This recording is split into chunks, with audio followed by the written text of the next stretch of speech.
The summer air buzzed with the hum of 1,000 voices, the scent of cotton candy, and the flicker of carnival lights. Eli and Noah stood at the edge of Willow Creek's annual fair, their hearts pounding like war drums. For 18 years, the twins had shared everything: secrets, dreams, the weight of being different in a town that loved conformity. But tonight, they would share their truth with the world. Eli's hand trembled as he gripped Noah's, his hazel eyes scanning the crowd. "We do this together, right?" he whispered, voice thick with resolve. Noah, his mirror image save for a scar above his left eyebrow, nodded, but his jaw was tight, his gaze fixed on the ground. Willow Creek, nestled in the rolling hills of Ohio, was a postcard of Americana white picket fences, church steeples, and Friday night football. But beneath its charm lay a rigid heartbeat, one that didn't take kindly to deviations from the norm. The twins had grown up here, raised by their single mother, Grace, a librarian with a gentle smile and a spine of steel. They'd always known they were gay, a truth they'd whispered to each other in the dead of night, hidden beneath blankets in their shared bedroom. Tonight, at the fair's open mic, they'd planned to come out together, to declare their identities in front of their town, their friends, their mother. The stage was a wooden platform draped in red, white, and blue bunting. Eli stepped forward first, his voice steady as he took the microphone. "Hi, everyone. I'm Eli Carter, and I'm gay." The crowd murmured, some clapping, others shifting uncomfortably. He spoke of love, of freedom, of the hope that Willow Creek could be a place where everyone belonged. His words were raw, earnest, and when he finished, a wave of applause rippled through the audience. Grace rushed forward, tears in her eyes, and wrapped him in a hug that felt like home. Noah went next. His hands shook as he took the mic, his voice quieter but no less fierce. "I'm Noah Carter, and I'm gay, too." He paused, searching for words to match Eli's eloquence, but all he could muster was, "I just want to be me." Silence followed. Then, a low hiss from the back, a whispered slur. Noah's face burned as he saw their pastor, Reverend Daniels, turn away, his wife tugging at his arm. The applause was scattered, hesitant, and when Noah stepped off the stage, Grace's embrace felt fleeting, her eyes clouded with something he couldn't name. By morning, the town had split. Eli became a quiet hero to some, a symbol of courage, invited to join the school's diversity club, praised by teachers, and even featured in a local blog post titled "Willow Creek's Brave New Voice." Noah, however, faced a different reality. Whispers followed him in the halls. "Freak," someone scrawled on his locker. His best friend, Jake, stopped returning his texts. Even Grace, though she tried to hide it, seemed to tiptoe around him, her warmth reserved for Eli's newfound spotlight. "Why is it different for you?" Noah asked one night, his voice breaking as they sat on their bedroom floor. Eli, scrolling through supportive messages on his phone, looked up, guilt flickering in his eyes. "I don't know," he admitted. "Maybe it's because I spoke first. Or, I don't know. Noah. I'm sorry." Noah wanted to scream, to shake his brother, to demand why the world had embraced one twin and rejected the other. But he didn't. Instead, he pulled his knees to his chest and stared at the scar on his wrist, a reminder of a childhood accident they'd both survived. Together. Always together. Until now. The weeks that followed were a slow unraveling. Eli thrived, his confidence blooming as he joined the theater club and started dating Lucas, a kind-eyed barista from the local coffee shop. Noah, meanwhile, withdrew. He skipped classes, avoided the fairgrounds where he'd once felt alive, and spent hours walking the train tracks alone, the cold steel a mirror to the chill settling in his heart. Grace noticed but didn't know how to bridge the gap. She'd hug Noah, but her words felt hollow, her attention always drifting back to Eli's achievements. One evening, Noah overheard a conversation that shattered him. Grace was on the phone with their aunt in Cleveland. "Eli's doing so well," she said, her voice proud. "He's so strong, so open. Noah's struggling. I don't know how to help him." The words cut deeper than any slur. Struggling. Like he was a problem to be fixed, while Eli was a star to be celebrated. Noah stopped going home for dinner. He'd wander to the edge of town, where the old mill stood abandoned, his broken windows staring like empty eyes. There, he met Riley, a 20-year-old artist who'd left Willow Creek years ago but returned to care for her sick grandmother. Riley was everything Noah wasn't: bold, unapologetic, with a laugh that could light up the dark. She was queer, too, and when she saw Noah sketching by the mill one night, she didn't hesitate to sit beside him. "You're not invisible, you know," she said, her voice soft but firm. "This town might try to make you feel that way, but you're not." Noah didn't respond, but her words lingered, a spark in the cold. Riley became his refuge. They'd meet at the mill, sharing stories of dreams and wounds. She told him about her own coming out, how her parents had thrown her out at 16, how she'd built a life in Chicago before coming back. "You don't have to stay here," she said one night, her hand brushing his. "There's a whole world out there that'll love you for you." Noah wanted to believe her, but the weight of Willow Creek pressed down. The school. The harassment grew. War-C shove in the hallway. A note slipped into his backpack that read, "Leave." Even Grace seemed distant, her focus on Eli's college applications and his new role as a youth advocate. Noah felt like a ghost in his own life, fading while his twin shone brighter. One night, after a particularly brutal day, someone had slashed his bike tires. Noah made a decision. He packed a bag, left a note for Eli, and slipped out into the cold. "I need to find where I belong," he wrote. "Don't hate me." As he walked toward the bus station, the winter air biting his cheeks, he thought of Riley's words. A whole world out there. He didn't know where he was going, but he knew he couldn't stay. Eli found the note at dawn, his heart plummeting as he read Noah's words. The bedroom, once a shared sanctuary, felt hollow without his twin. He clutched the paper, guilt gnawing at him. He'd been so caught up in his own acceptance. He hadn't seen how far Noah had fallen. He ran to Grace, who was sipping coffee in the kitchen. "Mom, Noah's gone," he said, voice cracking. Grace's mug slipped, shattering on the floor.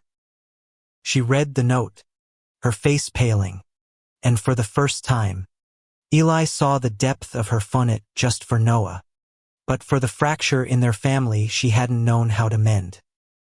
"We have to find him," Eli said, already grabbing his coat.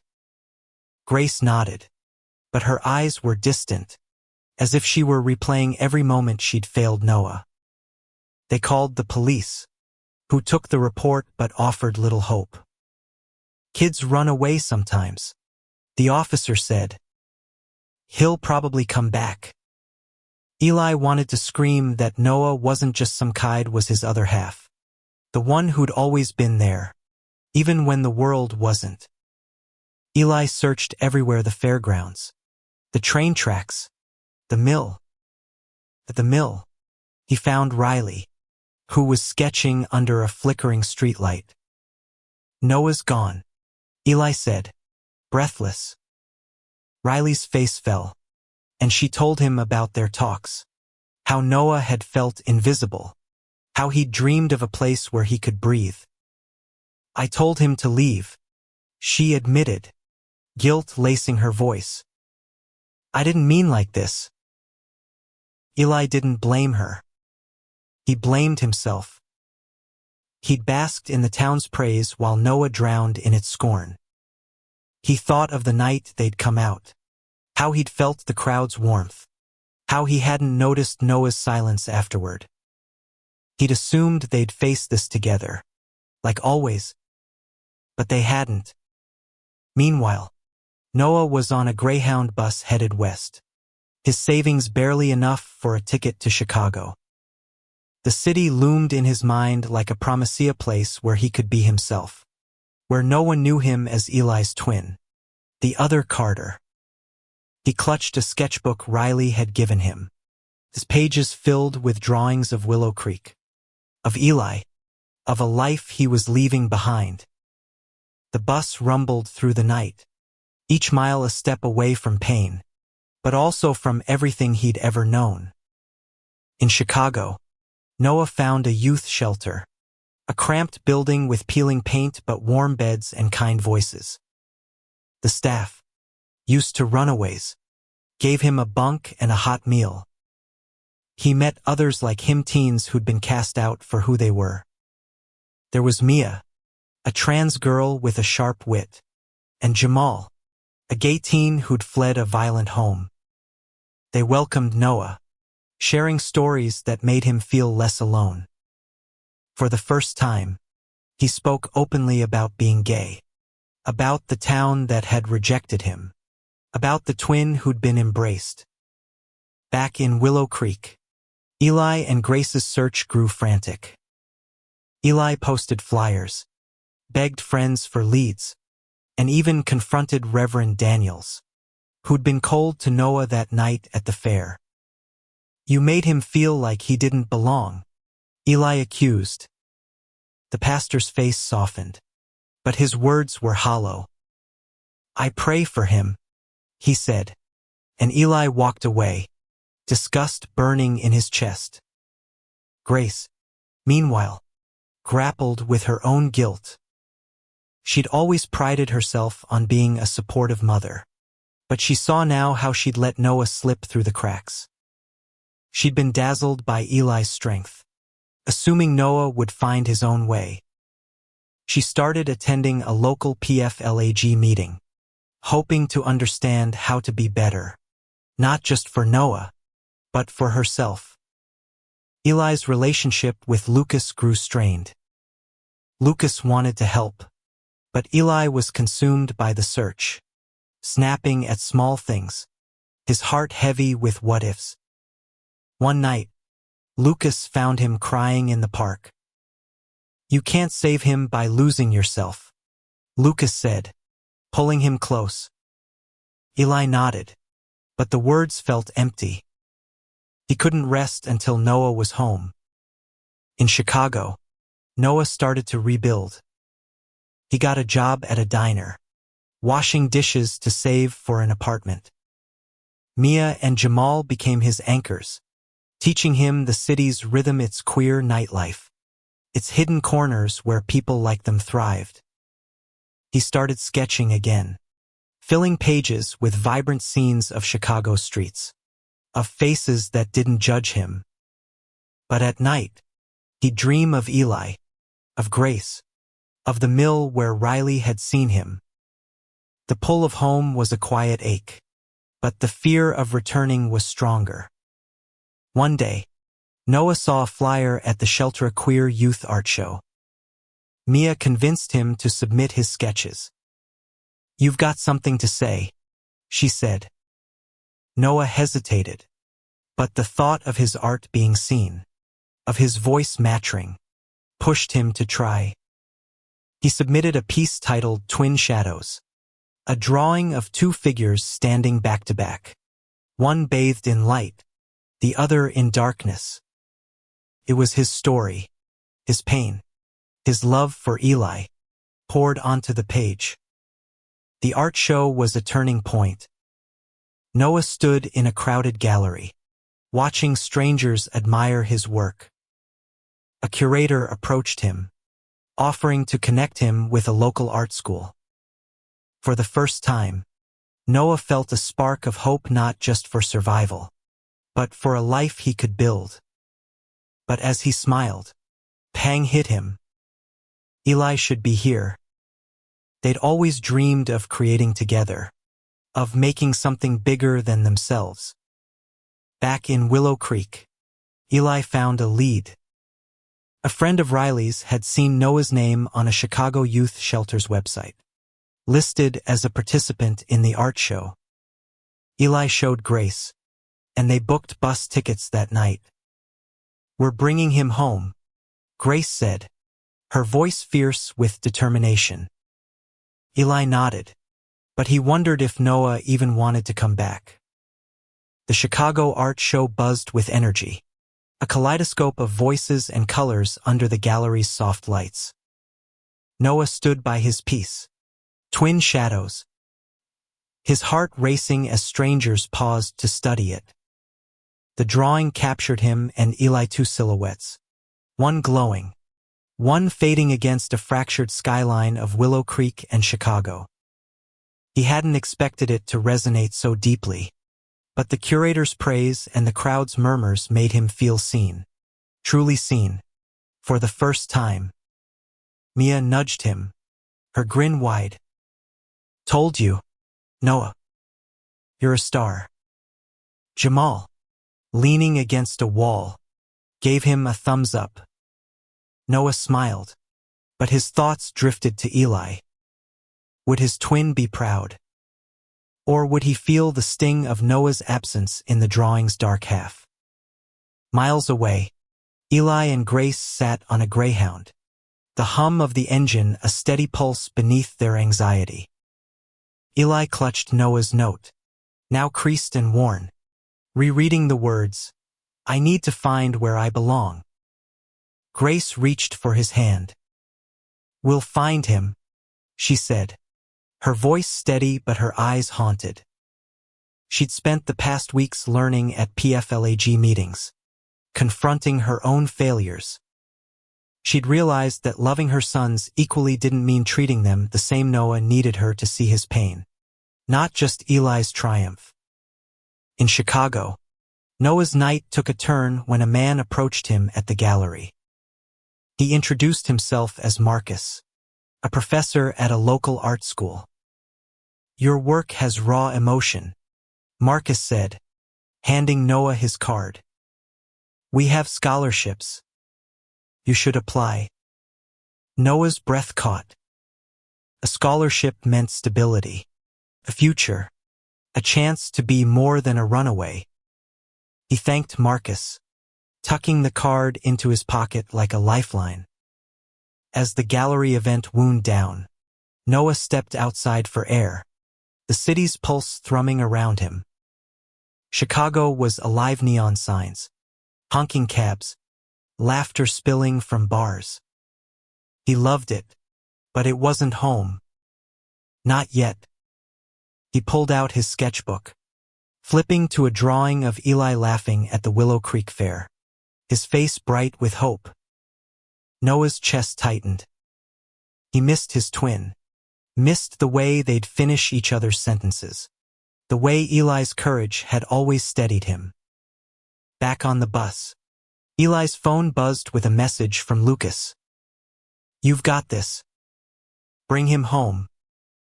Eli smiled faintly, but doubt gnawed at him. What if Noah didn't want to see him? What if the town's rejection had broken something between them? He glanced at Grace, who was staring out the window, her fingers tracing the edge of a PFLAG pamphlet. I should have listened to him, she whispered. Eli didn't respond. He was grappling with his own regrets. When they arrived in Chicago, the city felt overwhelming, too big, too loud, too different from Willow Creek's quiet streets. They headed to the shelter first, but Noah wasn't there. A staff member recognized his name from the art show flyer and pointed them to the gallery. He's talented, she said. And he's been through a lot. Eli's throat tightened. He hated that strangers knew more about Noah's pain than he did. At the gallery, Eli and Grace arrived just as the event was closing. The crowd had thinned, but Noah's piece still hung on the wall, its stark beauty stopping Eli in his tracks. He saw himself in the glowing figure, Noah in the shadowed one, and the weight of their divergent paths hit him like a punch. Grace gripped his arm, tears welling. "That's our boy," she whispered. They found Noah outside, sitting on a bench, sketching the city skyline. He looked up, and for a moment, time froze. Eli stepped forward, his voice breaking. "Noah." Noah stood, his sketchbook falling to the ground. He looked thinner, his eyes older, but he was still Noah, still Eli's twin, still his other half. "I'm sorry," Eli said, the words spilling out. "I didn't see how much you were hurting. I should have fought for you." Noah's face crumpled, and he shook his head. "It's not your fault. It was too much." Grace stepped forward, her voice trembling. "Noah, I failed you. I didn't know how to help, but I'm here now. We're here." Noah looked between them, his heart torn. He wanted to run into their arms, but the pain of Willow Creek lingered like a bruise. "I can't go back," he said finally. "Not yet." Eli's face fell, but Grace nodded. "Then we'll stay here," she said. "We'll figure it out together." They spent the night in a cheap motel, talking for hours. Noah told them about the shelter, about Mia and Jamal, about the art show. Eli shared his guilt, his fear of losing Noah forever. Grace admitted her mistakes, her voice raw as she promised to do better. It wasn't a perfect reunion, but it was a start, a fragile bridge between the past and a new beginning. Noah agreed to stay in touch, to let them visit. He wasn't ready to return to Willow Creek, but he didn't want to lose his family. Eli hugged him tightly, whispering, "We're still twins. Always." Noah nodded, tears streaming down his face. For the first time in months, he felt a flicker of hope that he could belong, maybe not in Willow Creek, but somewhere, with people who saw him. The Chicago skyline glittered outside Noah's shelter window, a constellation of possibilities.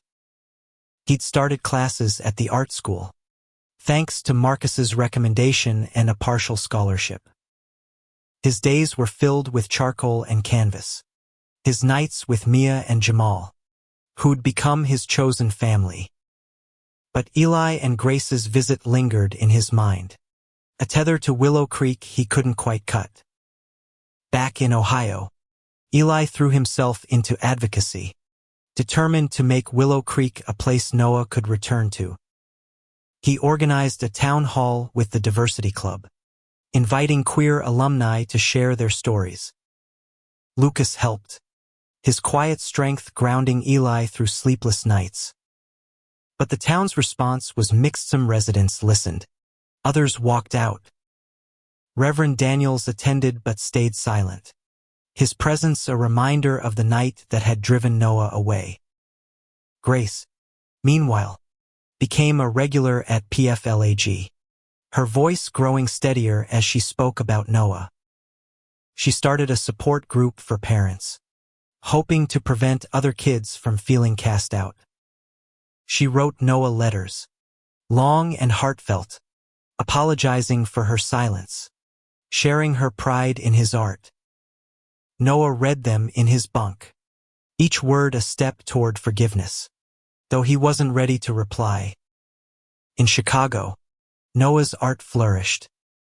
His professors praised his ability to weave pain into beauty, and he began experimenting with larger pieces, murals that captured the city's grit and grace. One, titled Found, showed a figure emerging from shadows into a vibrant crowd, a nod to his new life. He thought of Riley, whose words had sparked his escape, and wished she could see him now. But the city wasn't all light. Noah faced challenges: a coworker at the diner who muttered slurs, a landlord who raised rent, the constant hustle to survive. Mia and Jamal kept him grounded, their laughter a lifeline. One night, over cheap pizza, Jamal asked, "You ever think about going back?" Noah paused, his mind flashing to Eli's hug, Grace's tears. "Maybe," he said. "But not yet." In Willow Creek, Eli's advocacy drew attention. A local news outlet covered the town hall, calling it a step toward inclusivity. But backlash followed: flyers torn down, anonymous emails calling Eli a troublemaker. Lucas urged him to slow down, but Eli couldn't. "This is for Noah," he said, his voice fierce. "And for every kid like us." One day, Eli got a call from Riley. She'd moved to Cleveland but had heard about Noah's art show through a friend. "He's doing okay," she said. "But he needs you, even if he doesn't say it." Eli thanked her, his resolve hardening.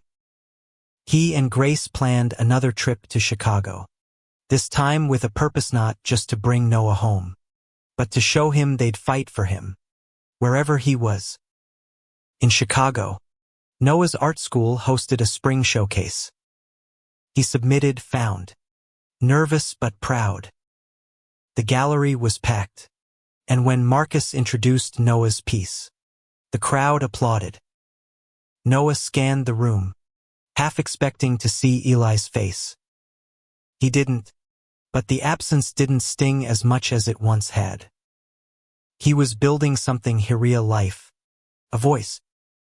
Then, as the event ended, he saw them, Eli and Grace, standing by Found, their eyes wide with awe. Noah froze, his heart pounding.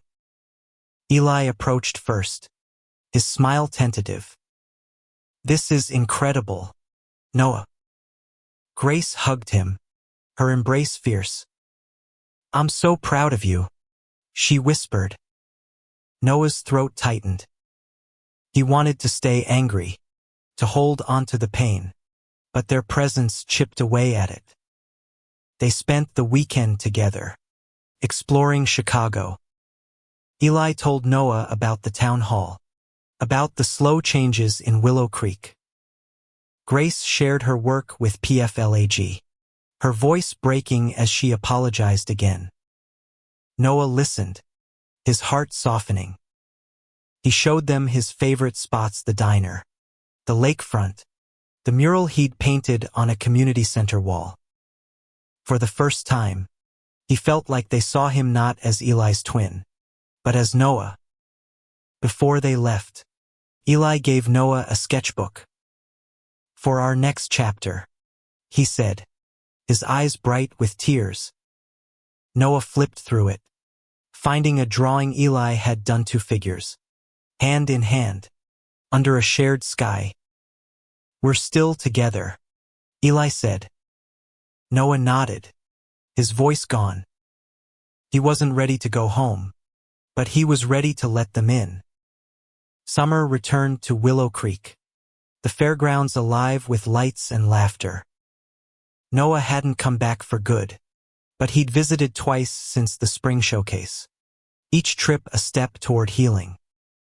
He stood now at the edge of the fair, sketchbook in hand, watching Eli on the same stage where they'd come out a year ago.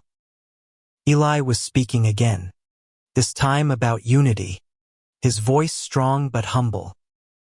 Lucas stood beside him, their hands linked, a quiet defiance against the stairs. Noah had changed. Chicago had given him confidence, a sense of self he'd never known in Willow Creek. His art was gaining notice. 2 pieces had sold, and he'd been invited to a group show in New York. But the biggest change was inside. He no longer felt like the shadowed twin. He was Noah Carter, artist, survivor, himself. Grace had changed, too. She'd become a fierce advocate, her PFLAG group growing, her support unwavering. She'd apologized to Noah so many times.